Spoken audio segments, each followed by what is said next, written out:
ছেলে আমার হঠাৎ করে বলল, মা আজকে চিলি চিকেন বানাও। বাড়িতে কিছু উপকরণ দিয়ে আমি আজকে বানিয়ে ফেললাম চিলি চিকেন রেসিপি।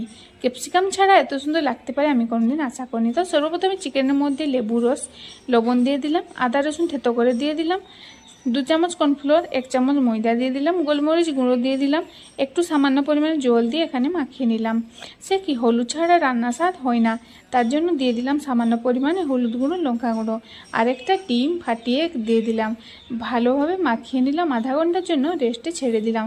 এদিকে আমি গ্রেভির জন্য কিছু কর্নফ্লোর আমি জলের সাথে মাখিয়ে নিয়েছি, আর সামান্য পরিমাণে একটু সয়া সস, চিলি সস আমি এখানে মাখিয়ে রেখেছি একটু চিনি দিয়ে।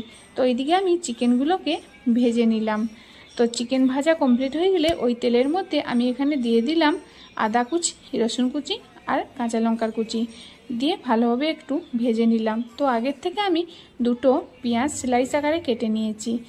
তো পেঁয়াজটা বেশি পরিমাণে দিলে খেতে কিন্তু ভালো লাগবে, তার জন্য আমি এখানে কিছু পেঁয়াজ আমি দিয়ে দিলাম। তারপর আমি যে সসটা রেডি করে রেখেছিলাম, সয়া সস, টমেটো সস আর একটু চিনি দিয়ে মাখিয়ে রেখেছিলাম, ওইটা দিয়ে সামান্য পরিমাণে একটু জল দিয়ে দিলাম, দিয়ে আবার একটু ভালোভাবে নাড়াচাড়া করে নিলাম। তারপর আমি এখানে কর্নফ্লোর যে মাখিয়ে রেখেছিলাম জল দিয়ে, ওইটা আমি দিয়ে সামান্য পরিমাণে একটু জল দিয়ে দিলাম, দিয়ে আবার ভালোভাবে নাড়াচাড়া করে নিলাম। সামান্য পরিমাণে লবণ দিয়ে দিলাম।